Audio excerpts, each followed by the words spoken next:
And then there we go. Okay, I call this work session to order at 7:04 p.m. Members of the council, you have before you an agenda with a single work session discussion item and a few other small items. Are any changes required to this agenda? Hearing. Yes, Councilmember Lingua? No, I'm not seeing anything, no. Okay. Hearing none, may I have a motion to approve the agenda as presented? So moved. Point of order? Oh, Point of order, Mr. Mayor, do we need to be making motions in a work session? Oh yeah, it's a work session, isn't it?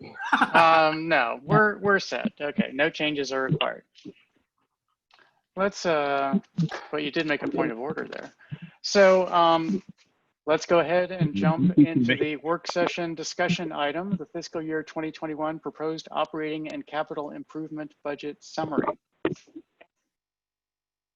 Yes, good evening, Mr. Mayor, members of council, the staff team, many members of the public who are listening now or in the future when we put this online.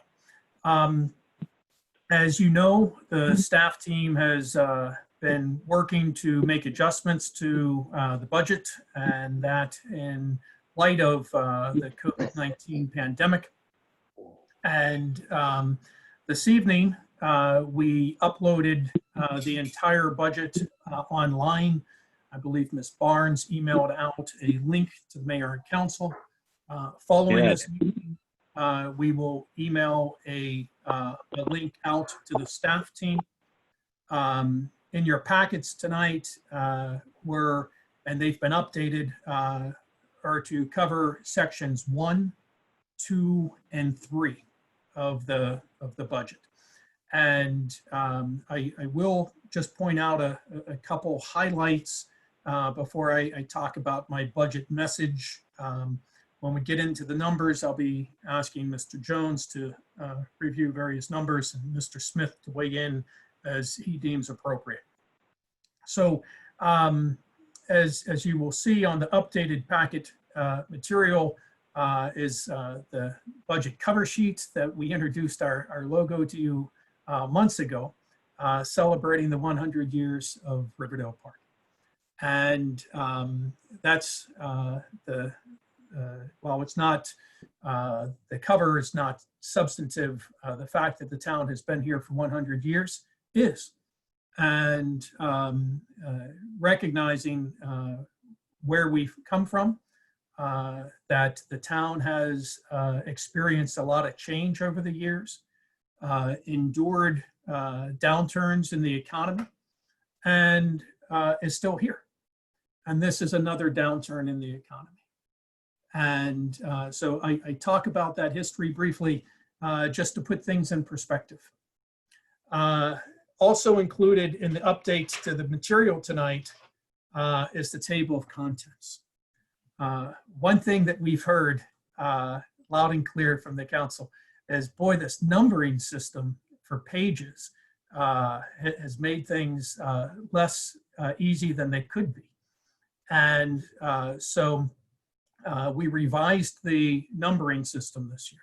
The numbers just run 1 through 200 and something.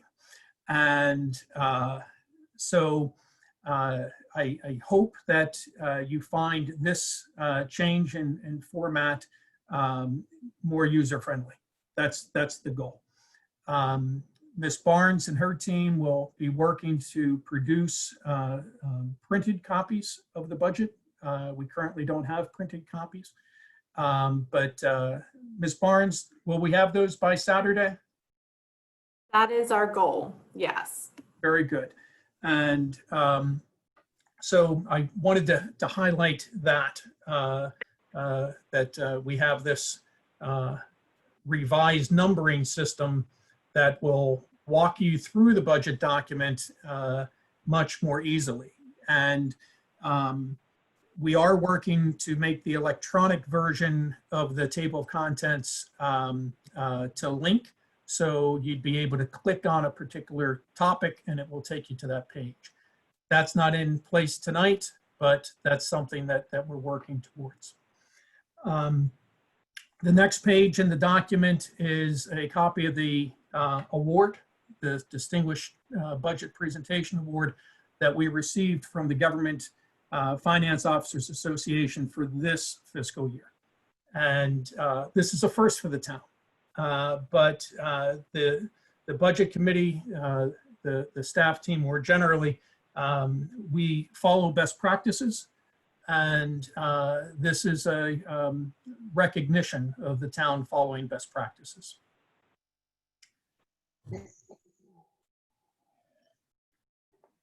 Excuse me. So the budget message. Not sure if you all had a chance to read through this yet. I'm going to take a few minutes. I'm not going to read it to you. To talk about some highlighted things and then to take questions from you on the budget message before we move on. If that's okay, Mr. Mayor, that's how I'd like to proceed. Sounds good. So we do have a balanced budget, and I have to take a moment to publicly recognize Mr. Smith and Mr. Jones for their incredible hard work from December on through, but especially in the last 3 weeks, reconfiguring things, recalculating things, making new projections only to have us collectively say, well, no, we got to adjust that again. And doing that remotely, as opposed to sitting down at a common table, which folks like Paul and I are more used to, I'll say it that way, sitting at a common table and being able to talk back and forth. Yes, Councilmember Lingler. Oh, no, go on. Oh, okay. So the budget's balanced, and we're following all the guidelines of GFOA. I do want to point out and I do in the memo, that the budget process, everyone here is aware, but for the public, we run on a fiscal year from July 1 through June 30. And typically in December is when we begin planning for a particular year's budget. But the town has been planning for these types of situations for a long time because the town has built a substantial unassigned general fund balance. And that's very important. And the GFOA says that you have to maintain at least 16.67% of your current operating budget in reserves, if you will. We have slightly more than double the minimum requirement. That's good. I'm not suggesting that we lower that, because once you do, it's very difficult to work your way back to that point. And you don't know how long a situation like this may last.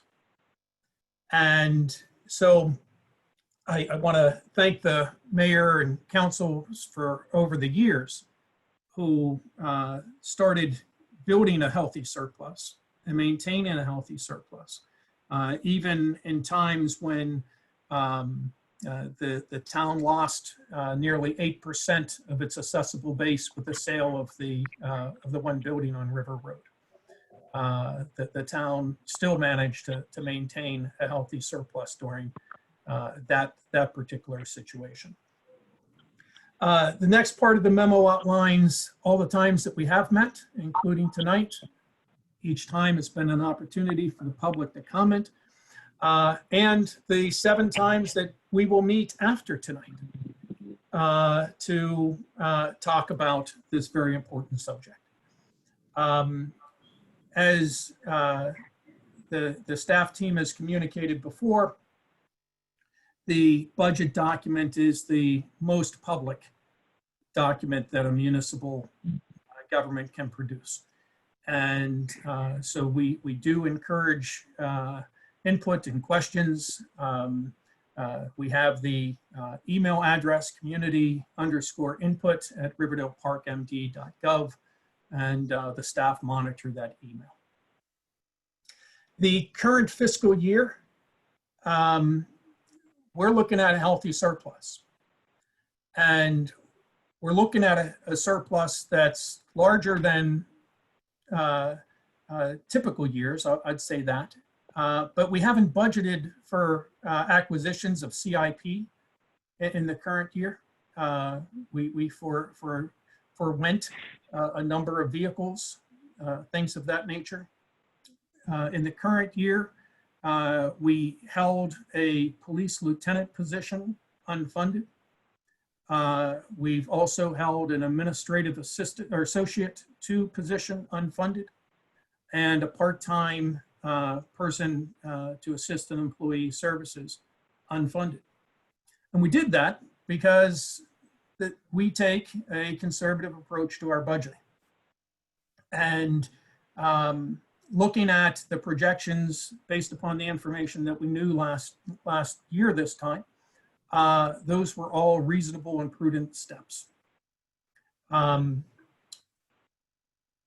As we looked to last year's budget process, the mayor and council may recall that the staff team said several times that the state of Maryland was simply wrong on our assessable base.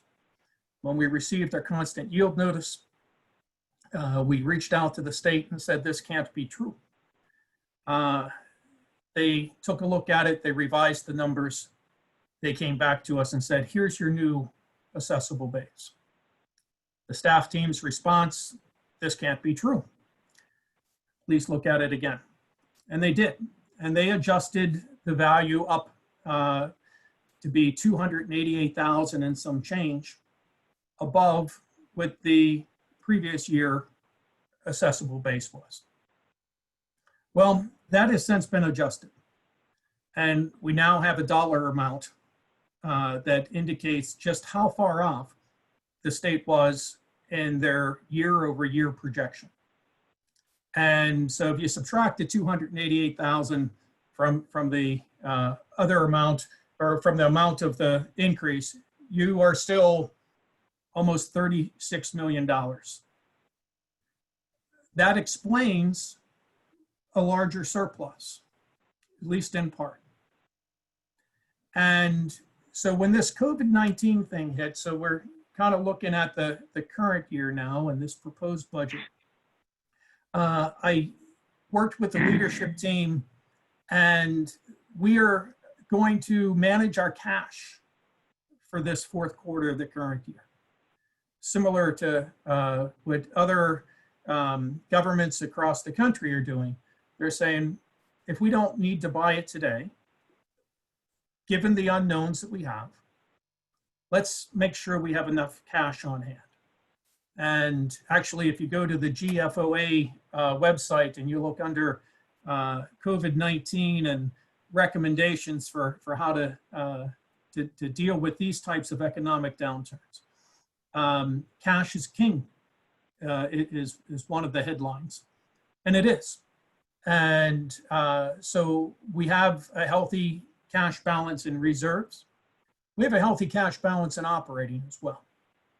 And the staff team, the leadership team, we are committed to ensuring that we appropriately manage that cash in the event that the effects of the COVID-19 pandemic are longer term. And today, we just don't know what the impact will be. So I mentioned that the budget committee went back and we revised numbers. So in the budget message document is a table to show how much of a percent over our initial projections we lowered those projections in the final budget document. And I am going to take a minute to read through this because I think it's important that everyone knows just how much we have trimmed our projections. And again, we were looking good. The economy was humming along. And our projections were that we would have been bringing in considerably more funds in these, which at the time were the last 4 months of the fiscal year. So personal property taxes, that's the business personal property. So that's on store fixtures and that, not on inventory items of businesses located in town. And we're saying, to be conservative, let's say that revenue stream drops by 39.9%. That's a huge drop. When you're looking at real dollars, right now this year, I believe we've brought in 550,000 so far. That's cash on hand. Our receivable takes it up to about 630. But we're saying that we're likely not going to get that within this year. The mayor and council enacted or authorized a extension of the payment due date until September 30th. So even if we collect those revenues, we're going to collect them in the next fiscal year. But this allows for if businesses fail, and some businesses will fail. Some businesses will not be able to weather this storm. The local income taxes, we took it by a similar percentage. We were well on our way to exceeding 600. Probably our projections were maybe in the 630, 640 range. And we've backed those down 40%. In 2019, we've collected 720,000. Now, part of that was from previous years, and the state did an audit, but not all of it. So our projections have been pretty much very reasonable in terms of variance over the years. Building permits, we're saying, let's just figure the 2/3 of a drop. So we typically budget 60, we're saying 20. Business licenses, again, we know it's going to drop, most likely, maybe. Let's, for budgeting purposes, say that we'll lose 21%, almost 22% of our revenue there. Safe speed for students, that's the speed camera component of the automated enforcement. That's a real wild card. There's less people driving, but as I reported last week, I'm hearing from the chief, there's more people speeding. That doesn't mean that that's more people who will pay their tickets, but right now there's more people speeding. So that's where, or the work that the budget committee put in to the revenue numbers. Don, can I yes. interrupt and ask a Oh, question? please, yes. Can you tell me, and I don't need it to the nearest dollar or even to the nearest $10,000, the total projected dollar drop from these changes? So yes, when we get into section 3, you'll see what we've brought in so far this year. You'll see what we did bring in 2019. And then we could calculate backwards up, but I'll say for the, and Mr. Jones, could you look up a number for me, please? Can you look up in section 3, the local income tax in terms of the number that we plugged in there for the proposed budget?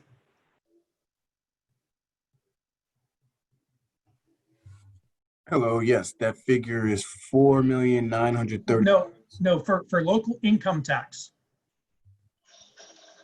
What section? Section 3, about 4 lines under the number you were reading. Hmm.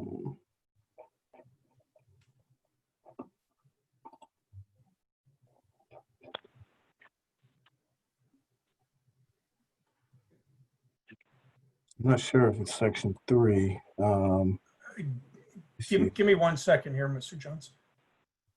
Okay.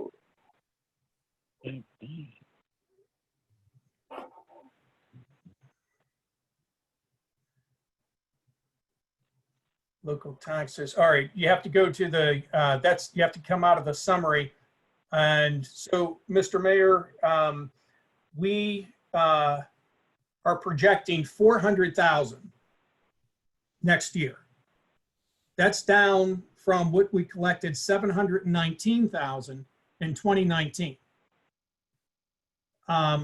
So we're saying next year we'll get 400. In 2018, we had 514,000. In 2019, 719,000. The budget this year was approved at 515,000. We have over 500,000 that's been received already. And we were, on this one, we were in the range of 700,000 for our new projection, and we brought it down to 400,000.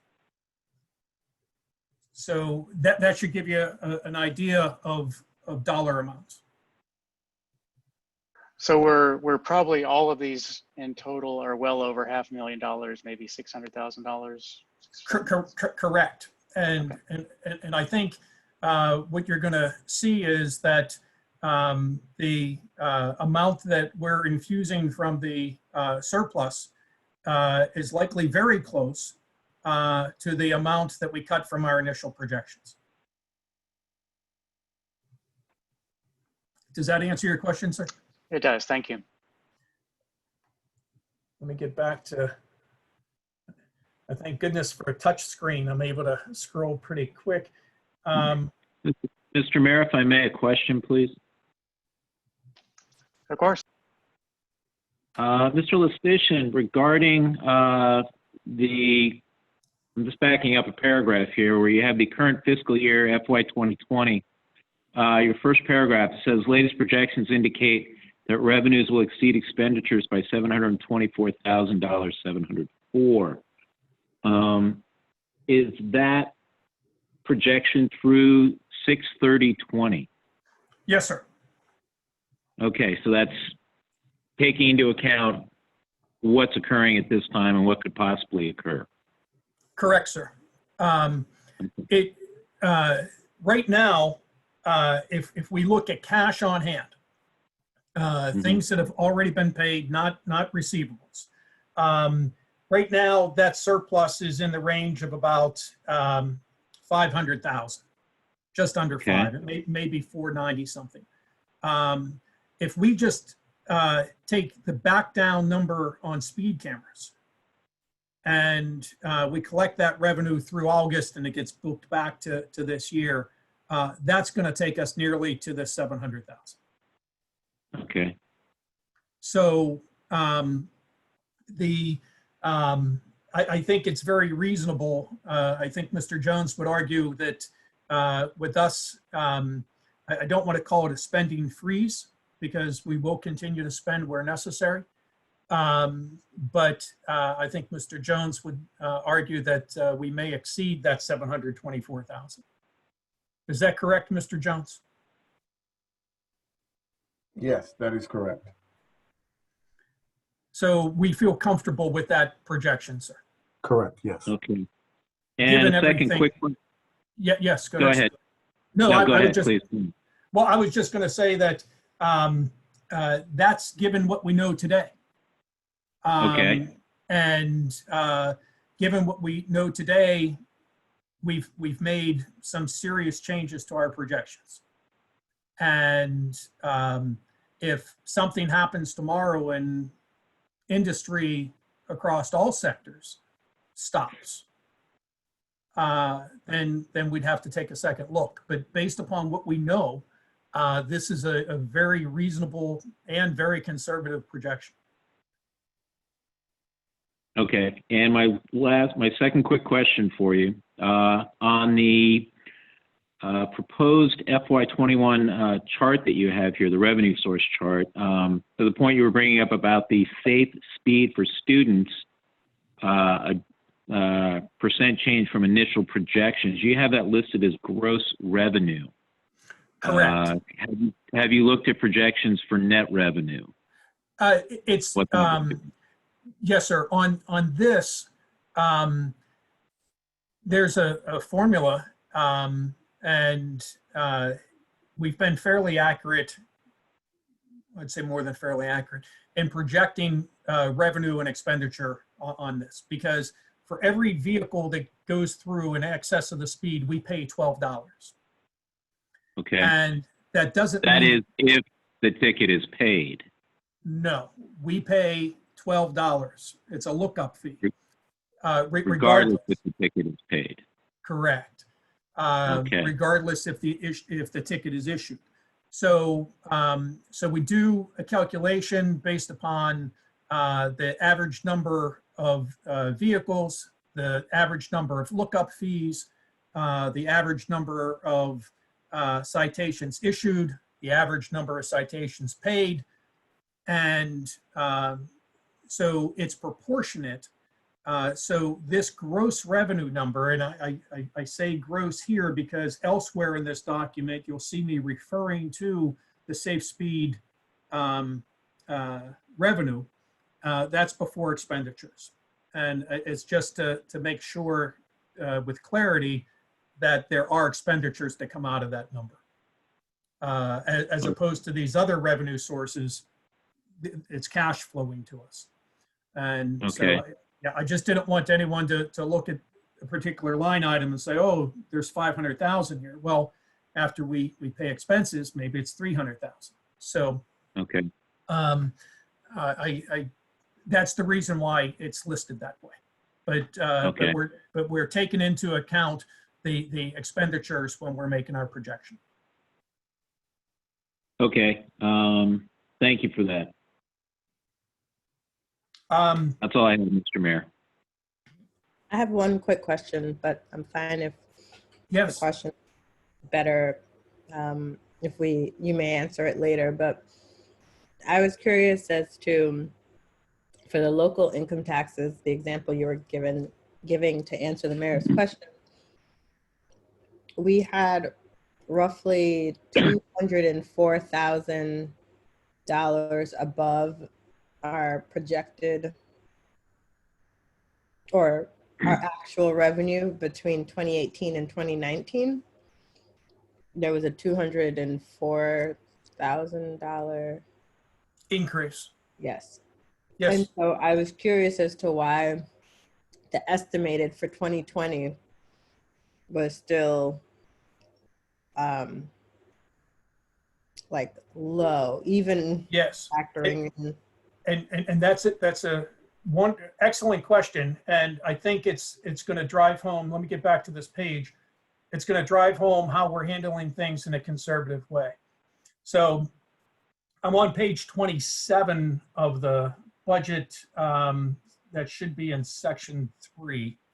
If it's in the, I think that's in the budget materials for tonight, Ms. Barnes, if you could verify, or Mr. Jones. So in 2018 or 2019, we brought in $719,000.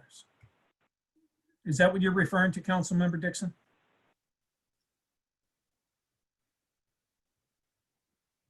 I'm seeing a Sorry, nod.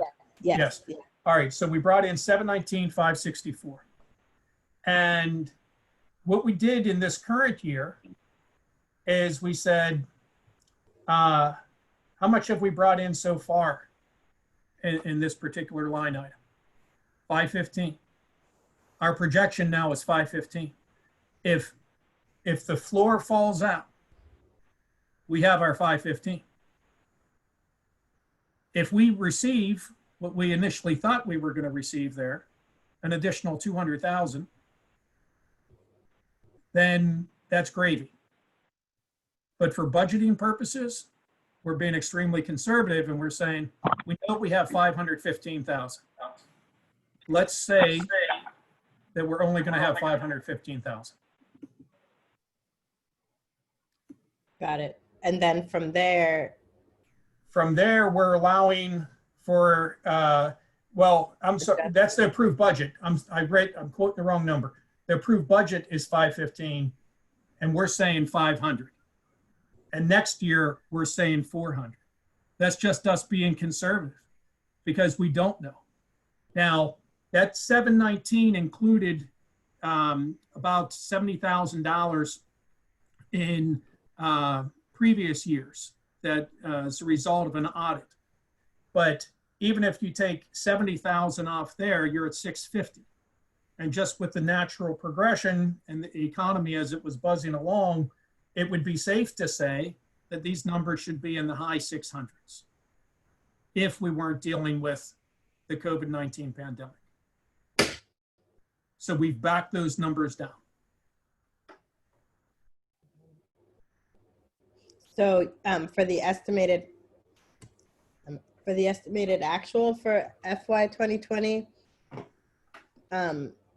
it's it's April, so we're close to the end, and you're still at 500. Yes, and in typical years, and Mr. Jones, jump in here, in typical years, we typically receive significant payments at the end of May and the end of June.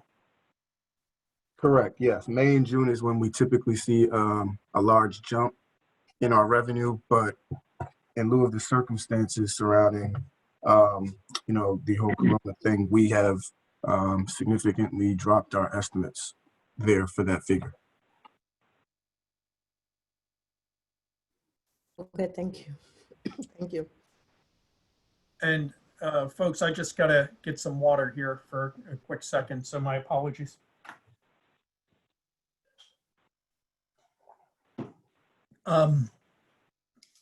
And I need to get back to the other page.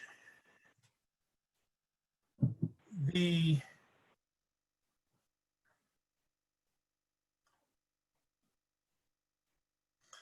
other source of revenue, and our largest source of revenue, is our real property tax.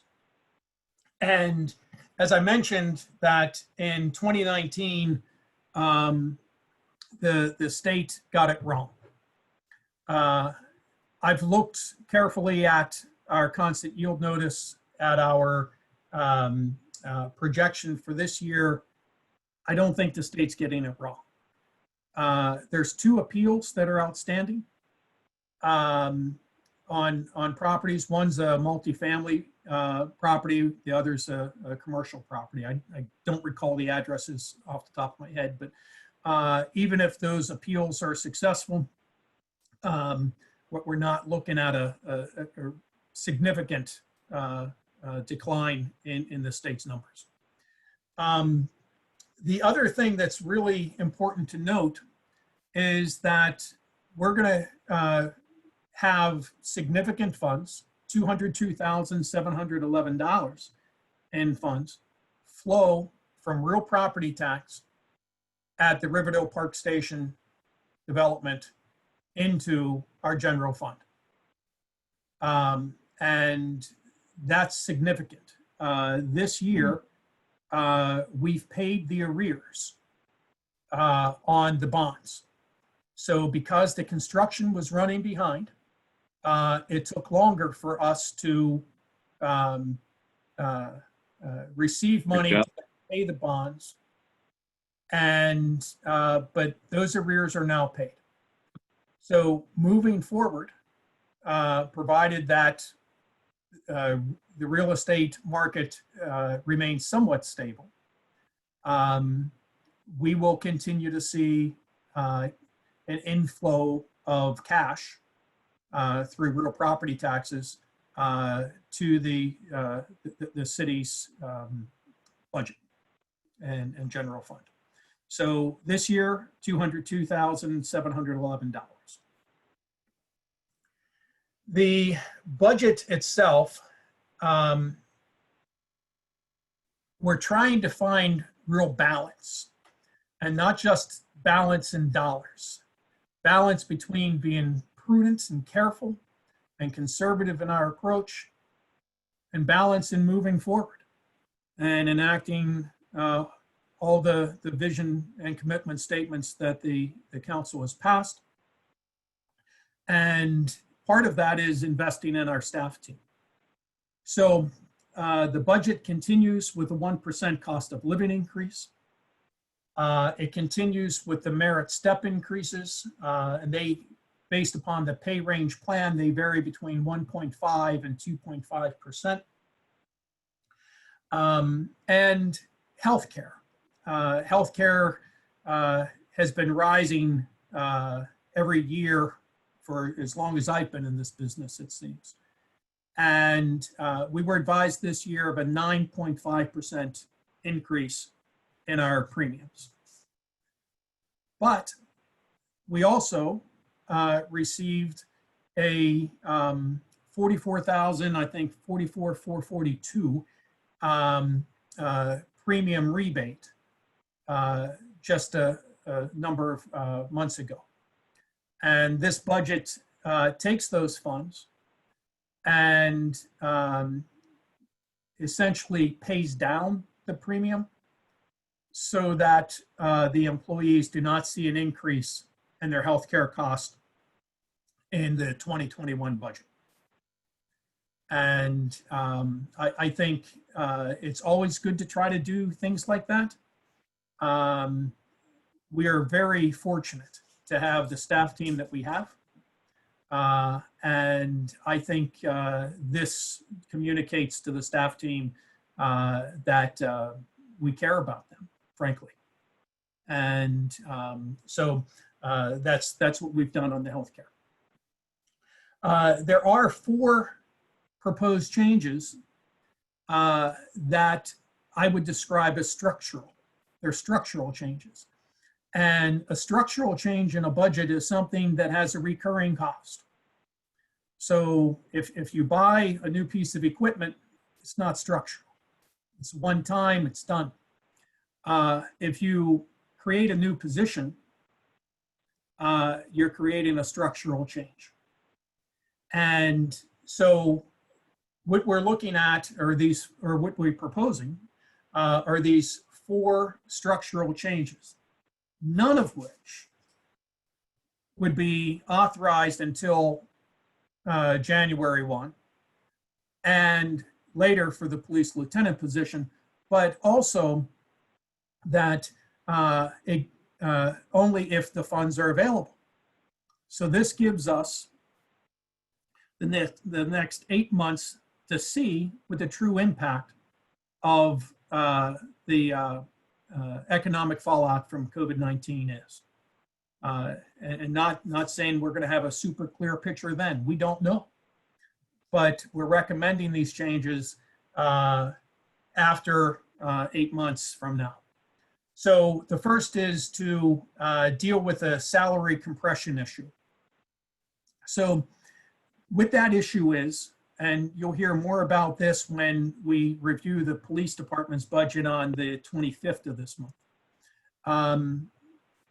This deals with 2 things. One, recently I authorized increase in the start salary of police officers as we were losing recruits, potential recruits, to other departments because we were lower than other departments.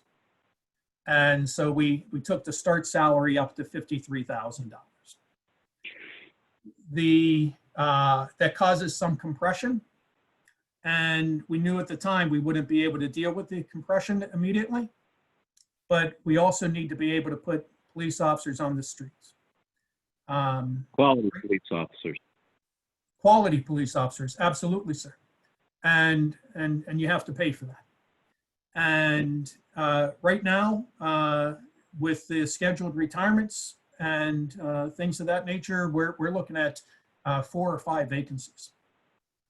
And on a small department, that's considerable. And it's eventually just going to drive up our overtime cost. And 4 so or 5 vacancies over what period of time? that's the question for the, well, that's what I think we have now. Yeah, I'm not saying that, yes, it's 4 or 5 we have today. Colonel, can you confirm that?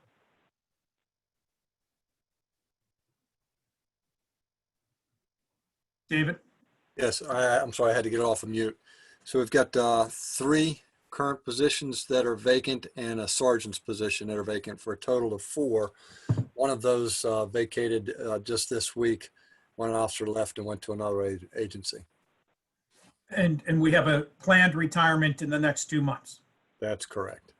So that will take us to 5.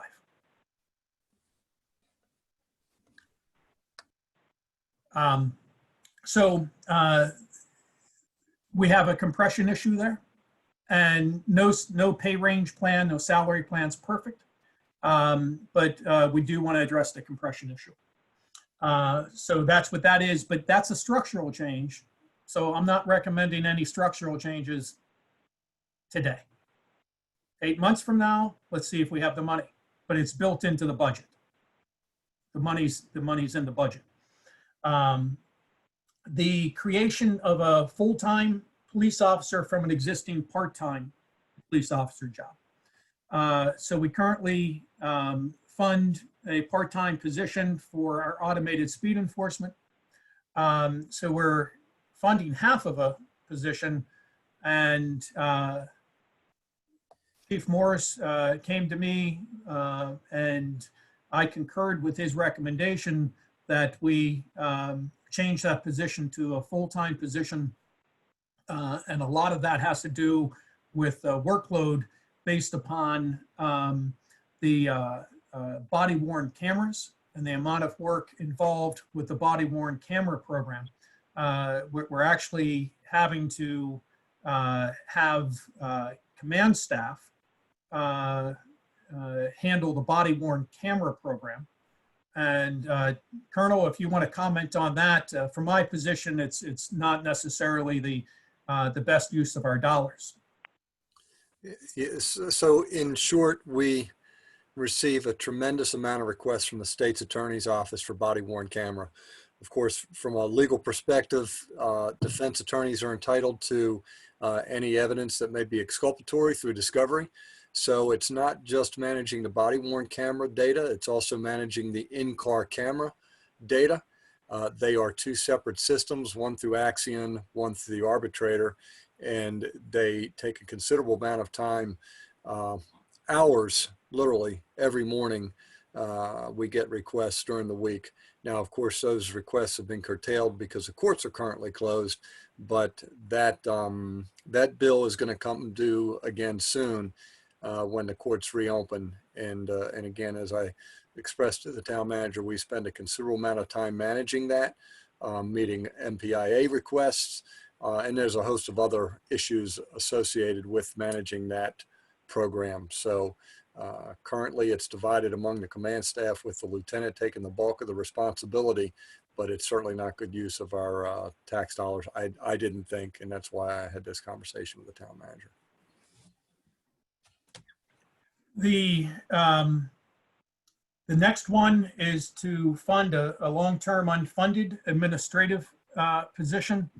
So we've been down a position and a half in what was commonly referred to years ago as general government. And I have told the mayor in the past, I would not recommend funding a position unless it was absolutely needed. And that's why I've kept things unfunded. And we've worked to re-engineer and to use technology wherever we could. But we need to fund this position.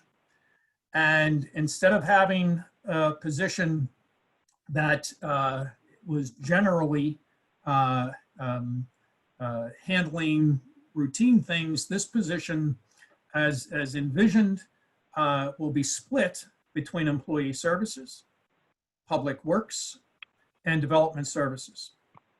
And the position will, in terms of duties and being able to find that balance, it will be employee services that manages the workload to ensure fair distribution. But we do things differently in public works now. and it's increased the need to appropriately manage our resources, whether that's keeping up inventories or contracts or RFPs. We've taken that operation to a new level. And the same with development services. Employee services, when I arrived, you had a full-time person working in then human resources. I split that position. I still believe that was the right thing to do, but I've been carrying an unfunded half-time position for 2 budget cycles. This would be the 3rd. And I think giving Mr. Smith a 1/3 of a person to help keep track of things is important. And that's what this position is. So instead of coming here asking for 1.5, we're asking for 1. And we're a small enough team, and we can find someone with a skill set, because it's a very similar skill set across all 3 areas. We believe we can find someone to fit that bill. The last is, as I mentioned, the current budget. We balanced it in part by unfunding a police lieutenant position. We would be returning the funds to the police lieutenant position as of April 1. And I had some say to me, well, John, why put it in there at all? Because it's at the 4th quarter of the next fiscal year. I spoke with the chief about this. I think it's important for retention of our officers to know that there can be another promotional opportunity. I agree. I think that's important. And so this is letting folks know that if conditions warrant, or if conditions allow, I should say, not warrant. We already say the conditions warrant the hiring of this or filling of this position. But if the funds are there, then we would look to fill this position as of April 1. Those are the structural changes. The last thing in the budget message, I think it can't be overstated in a time of uncertainty. It's good for all of us to take a breath and to put things in context as much as we can based upon what we know. I wrote in a memo recently, and I changed my words slightly in this budget document, but it's one word change, but it's an important one. And so I write in the last paragraph, budgets are designed as the best calculated and strategic determination based upon the information we know at the time. So what we know today is that we have a lot of folks who are out of work or whose jobs have been cut back, their hours have been drastically reduced. We know that we have over 100 families signed up for our Farmer Market Dollar program. We know that Pastor Ben and other efforts in the community have long lines for food. We know that. What we don't know is how long this is going to last or the long-term impact. So based upon what we know, we've trimmed our revenue, I would say substantially. And we've made the best strategic and reasonable determinations that the budget team could, given what we know at this time. And that's what we're presenting to you. We welcome your questions. We welcome your analysis. You may see something that we did not. I will say that I look forward to the next 7 meetings we have on the budget to make sure that we're doing the right thing. So all that just covers the budget Yes, ma'am. Before we move on, I had one last question. For the list of the highlights that you pointed out, more so the creation of the positions, the last Yes. three bullets, are these listed in order of priority, or is there? No, no, ma'am. Actually three things occur on January 1 and one occurs on April 1. So we didn't analyze this as we would like one versus the other because we are presenting a balanced budget.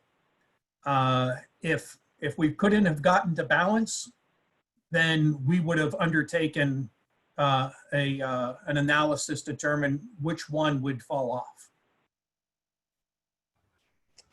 Or which two, or which three, or which four would fall off. But our analysis shows that all these can be funded on the dates that we've put. I see. So there doesn't need to Should be. projections. Got it. So if come May of 2021, if none of these are filled at that point in time, it doesn't matter, they'll still be funded. There's no order in which you're going to decide which one gets filled first. No, ma'am. And but what I will say, and what would I've been messaging to the council and the community, is that we really, in every budget year, cash management and administration of a budget is vitally important. In times of uncertainty, cash management and administration of the budget is even more important. So when we get to November, we're going to be looking at our projections every couple of weeks. Where are we? Where are we? Where are we? What's going on in the community? What's going on in the local economy? And where's our revenue stream today? It's entirely possible that we may have enough revenue flow in September to fund these positions. That doesn't mean I'm going to fund these positions in September.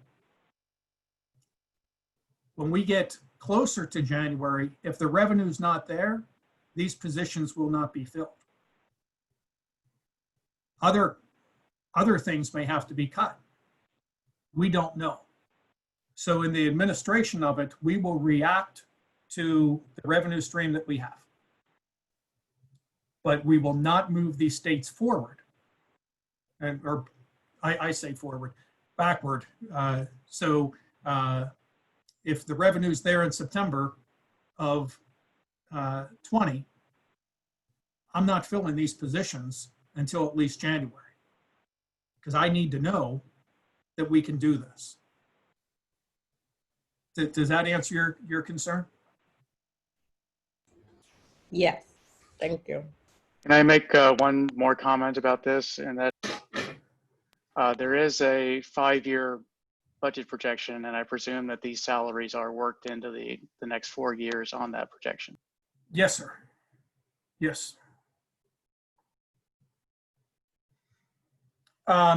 So I'm not going to go through page by page through the next sections. The next sections give background on the community.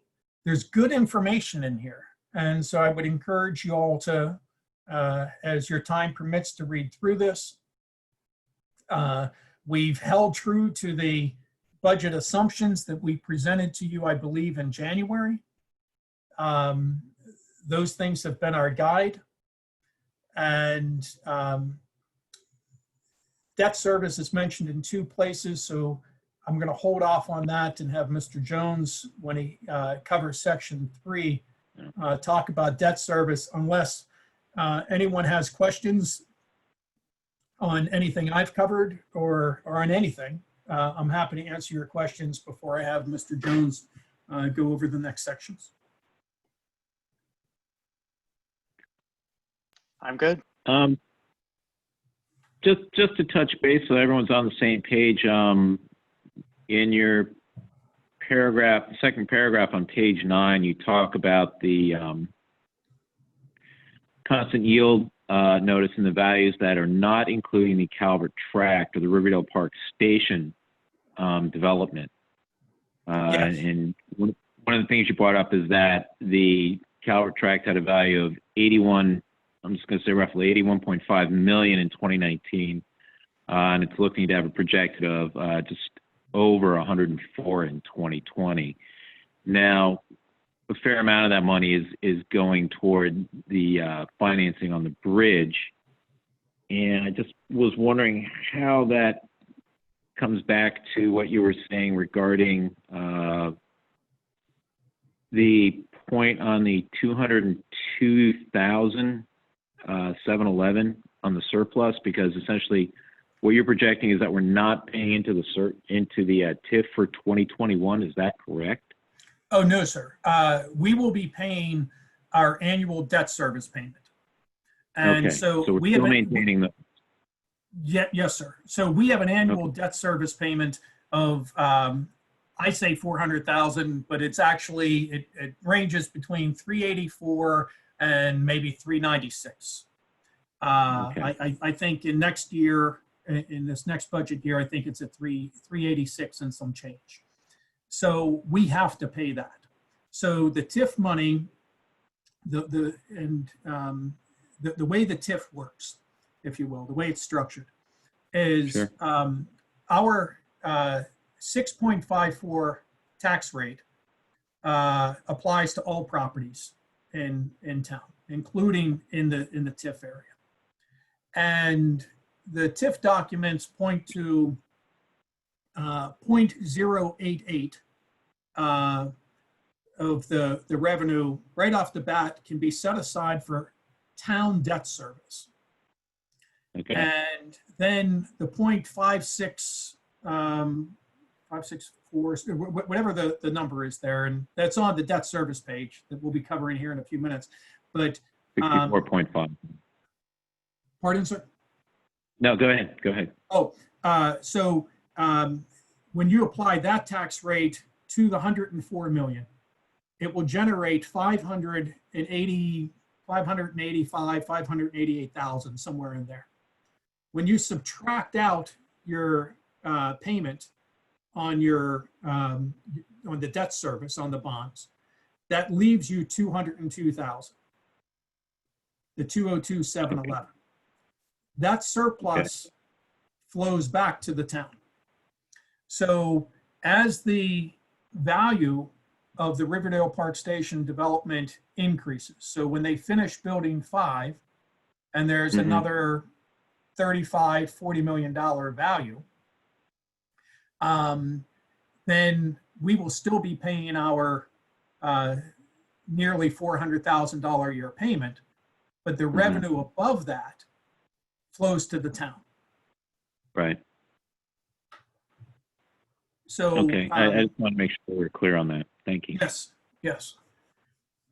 Other questions before I ask Mr. Jones to review section 2? Mr. Jones.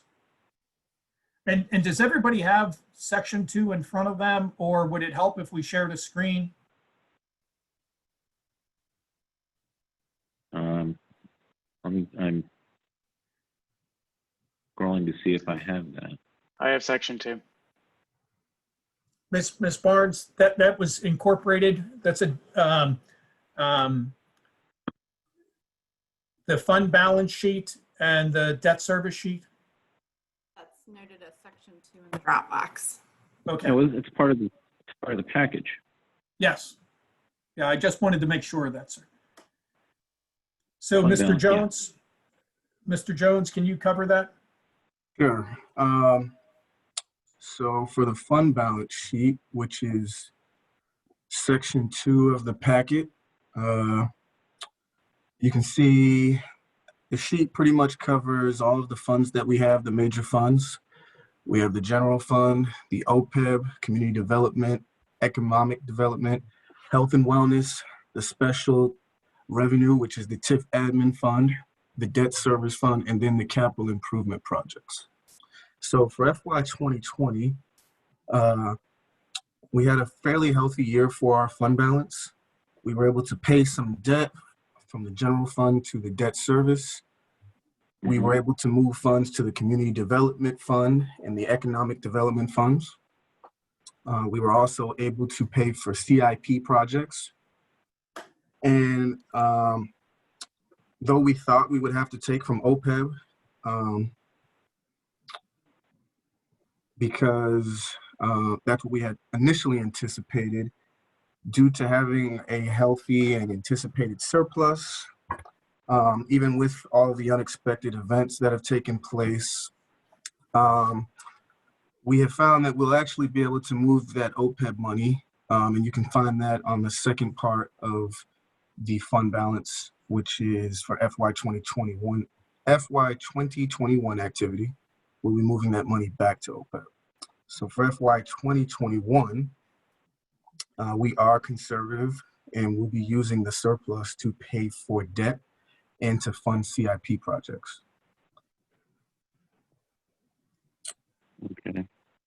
So yeah, for 2021, if you notice, we're putting that $118,000 back to OPEB because of the year that we anticipate having for FY 2020. We'll also be funding many grants from the economic development and community development funds.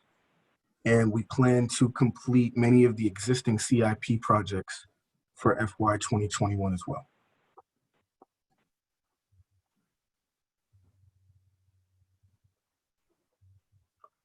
So that pretty much covers Okay. the basics of what we plan on doing and our fund balances.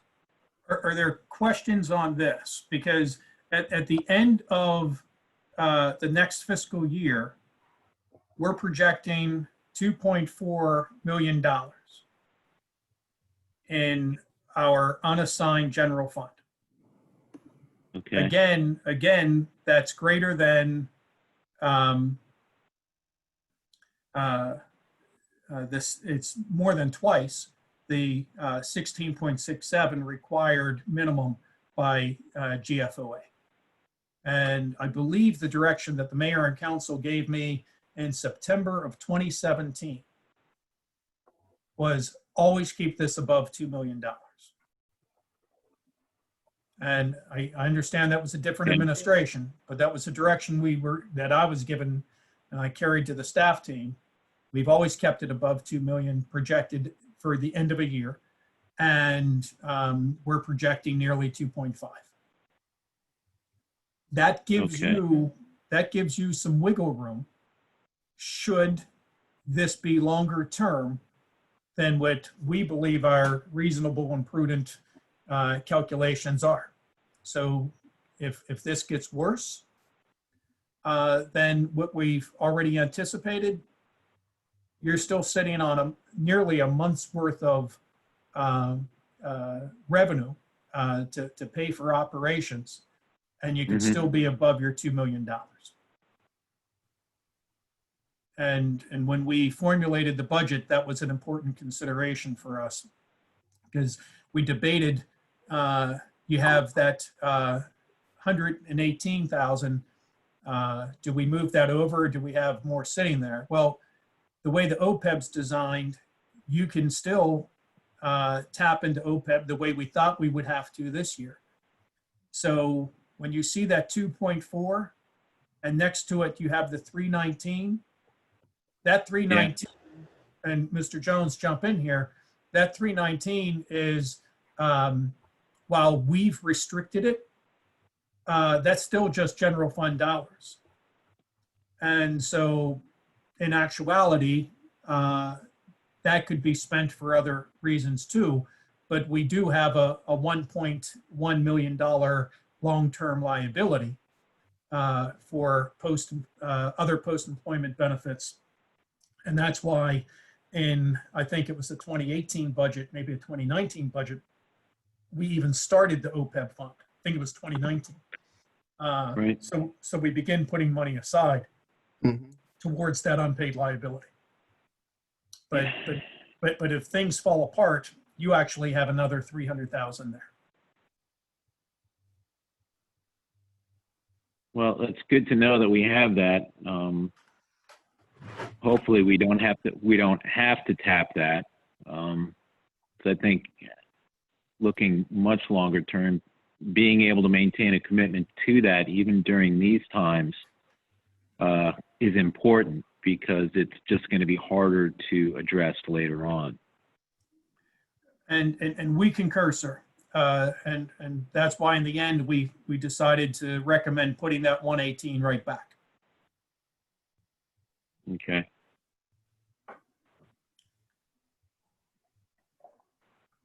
Mr. Jones, if there's no more questions on this sheet, can you go over the debt service and how Yes. we're paying debt service?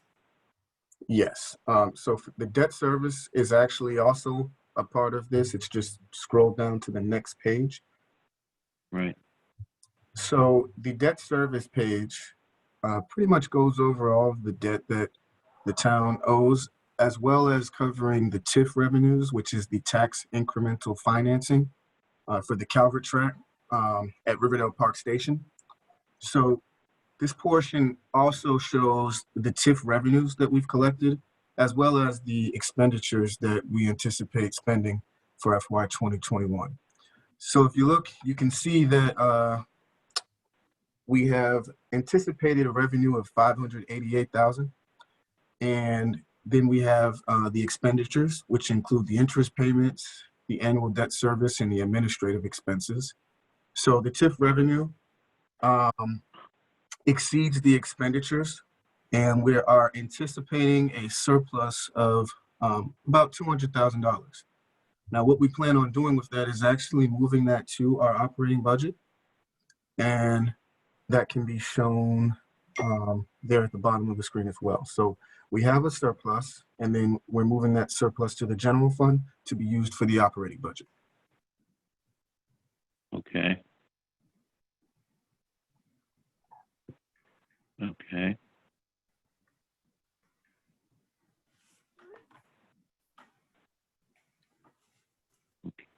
And all this is based upon, if you can go back up to the top, Mr. Jones, this is based on an assessable base of 754 million. That excludes the Calvert tract. So when you add in the $104 million value, the real property in the town of Riverdale Park is approaching a $1 billion value in terms of assessed value. That's significant. So the whole budget's built on maintaining the same tax rate. These loans, Mr. Jones, can you page down so we can look at, do we have when these loans expire? Yes, that should be at the bottom of the page. Okay, so Like 26, 31, and 28. Yes. yeah, so the largest payment we have is on the PNC loan, I believe. Correct, sir? And if you go up just a little bit, so in 2026, so 5 years out, our approximately $300,000 a year payment goes away, which that even further furthers the long-term sustainability of the town by retiring some of these debts. Okay. Any questions on how we got to this point?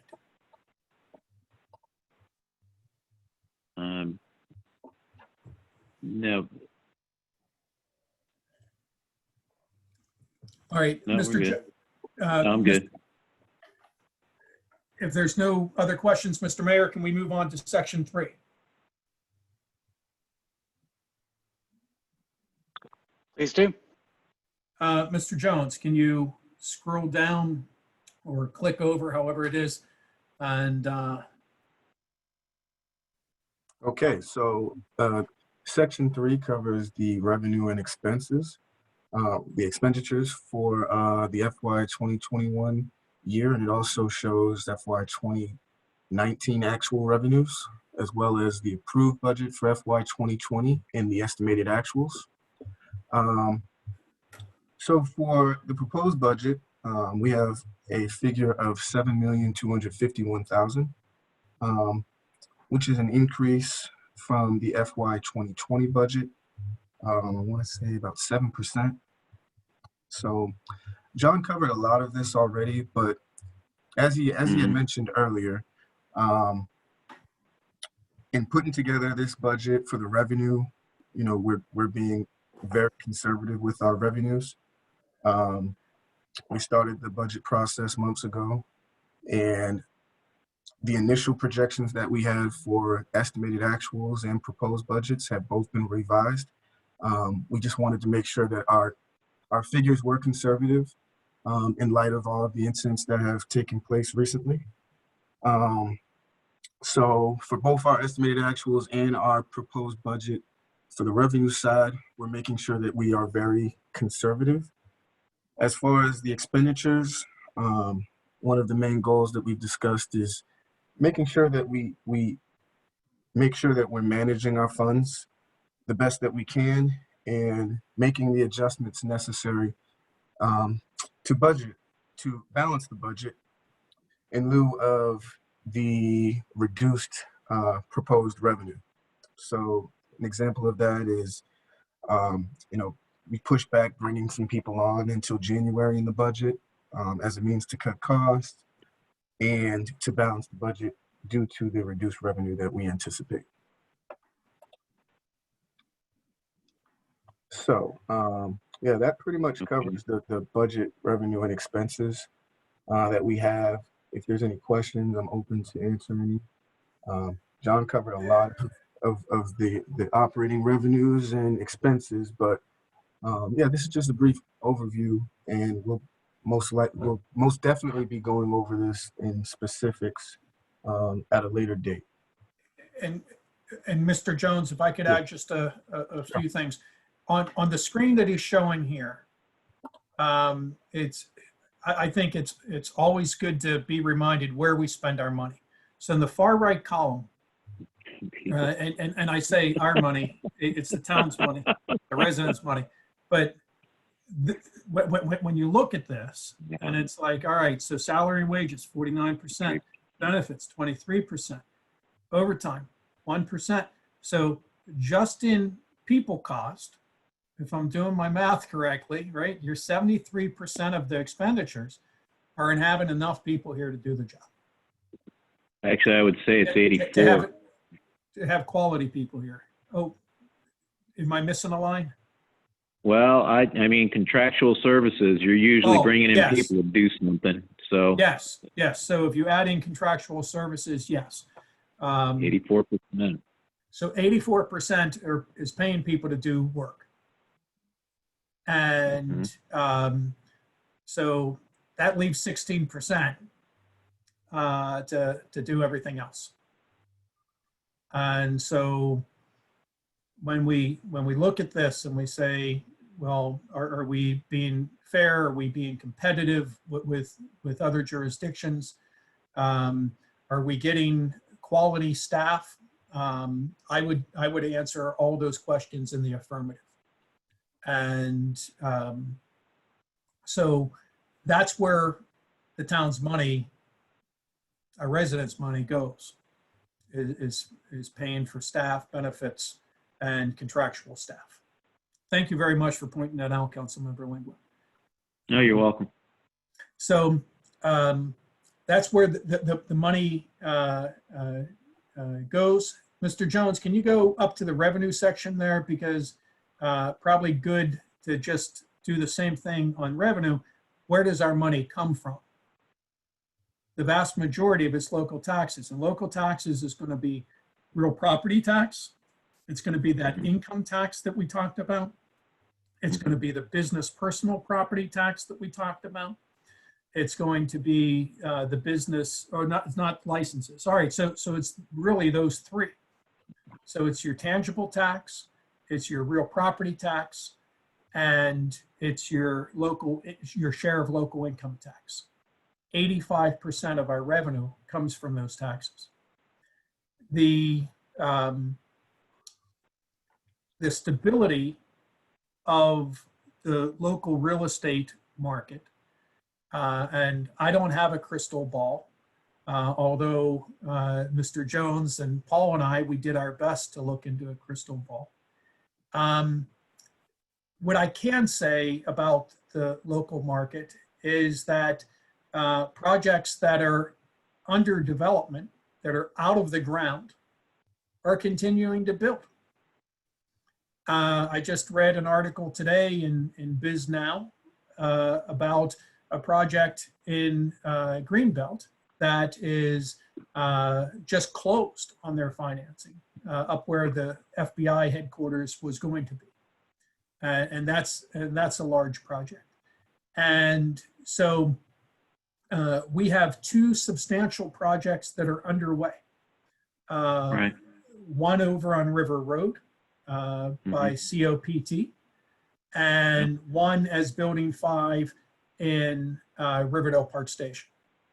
So we have two really significant projects that, if I were to make an educated guess, I would say those projects are going to continue, that they're going to be built out, and that they will be added to our tax roll sometime in the next 14 to 18 months. And I think that's a reasonable projection. And that would further add to the tax base in 2022. And yes, sir, if that was Councilmember Lingua knocking on wood, is that what that sound was, sir? Yes, sir, that was. Yeah, I'm starting to pick up on some of the clues. And but yes, but I do think that it's reasonable to think that these large projects that have their financing in place, that are up out of the ground, they're most likely going to continue through this. And they're most likely then going to add value to the town's assessable base. That's most likely to happen.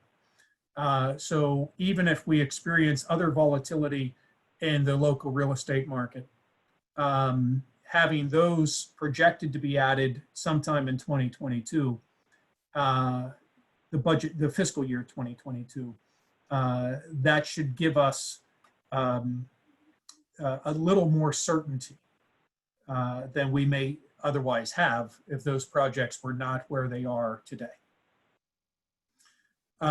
So with that, go ahead, I'm sorry. One quick last question. Does it include revenue from the apartment building that's being built, buildings that are being built at Riverdale Park Station? Building 5, right? Our budget? No, because we're not projecting that to be added. Our constant yield notice showed no half-year revenue. So that's being projected for fiscal 2022. Any other questions, thoughts that you have based upon what we're giving you so far? Just to make sure and confirm this, the numbers that you're looking at with this on this chart reflect back the original table that you showed us on the first section of tonight's meeting? About the reduced level of income. Right, the reduced level of incomes, permits, everything like that. That's all reflected here, correct? Well, it's reflected in our proposed budget, yes, sir. Correct. Absolutely, Okay. Because right. we had Just wanna make initially, we had initially proposed the next year was going to be a really kind of an easy budget. It was going to be an easy year. And then we cut from our initial projections, probably in the range of 600,000, and we're using this year's surplus to bring us back up to that level. And we're paying down debt, and we're doing one-time expenses with it, and which are prudent things to do. I would not recommend using surplus from one year to pay for structural issues. structural Right. budget issues. And I think by delaying any structural issues out 8 months from today, will give us an opportunity to see where we are and to better understand where we are. Okay. Are there other questions for Mr. Jones, myself? Mr. Smith is on the line. He's been quiet, but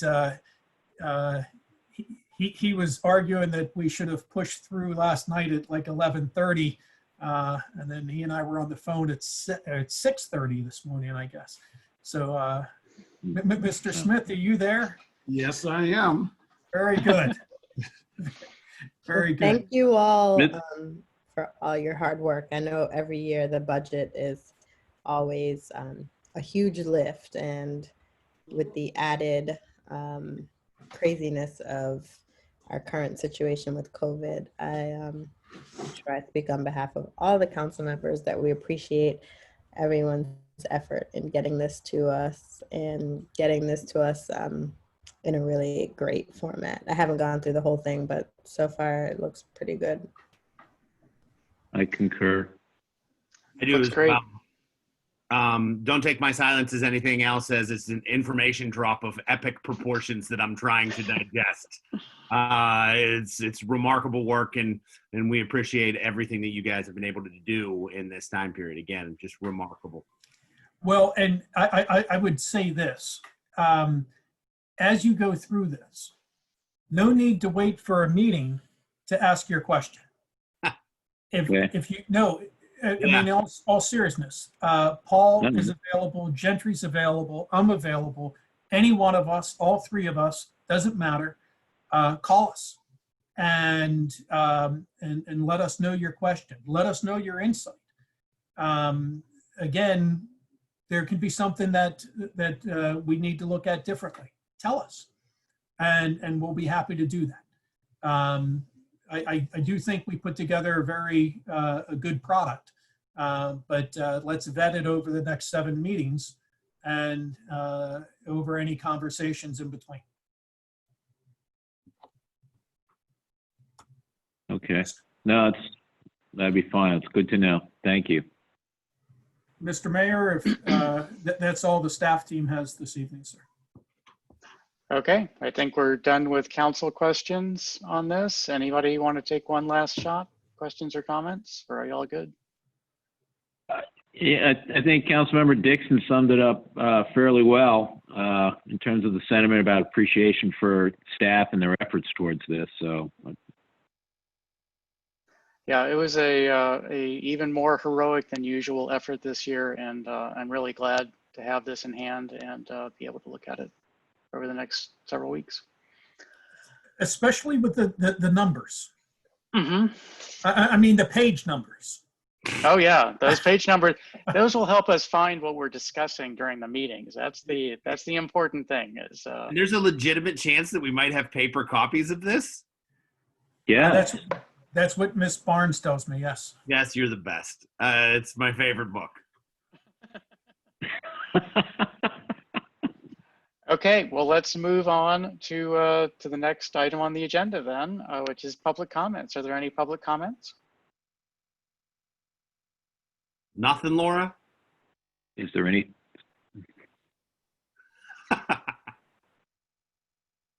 Laura's on mute, so we can't hear Yeah, her. I think she's choosing to remain mute. What time are we going on Saturday? Oh, there it is. Oh. Oh my goodness. I couldn't find the button to unmute because the screen share, the whole setup. Yeah, no, I feel so responsible. I mean, because I'm the public.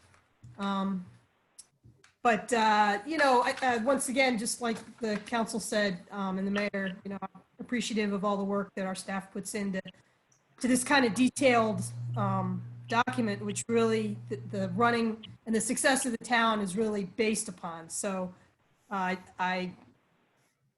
have to digest it all too. I was curious though about the weather response item there for 23,000 something. I've lost my page. Mhm. Yes. Um, 23.5. and it says 0%. I'm assuming that's less than 1% is what that's reflecting. At first I thought, oh, we're reimbursed in some, for that kind of thing. That's why it's 0%. But is that what that means is less than 1% for the proposed budget in 2021 for Mhm. 3,500? Yes. And so what kind of services are that? Is that weather response services? That's just the plowing, stuff like that? Yeah, that's our public works operation, and we track the cost of weather events separately. So that's So- what salary cost and with salt and there's some materials in there too? When we get into that section on the 25th, we'll detail all the expenses.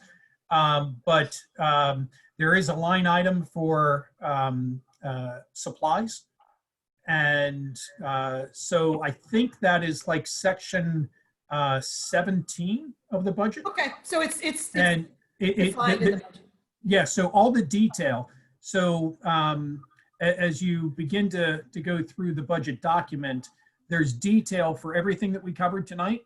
When you get into the other sections, there's the detail I think you're looking for, Ms. Kemp. Sure. That's great. Thank you. And then the only other thing I have is just a little bit of, I don't know if the word's concern in my heart for health insurance costs.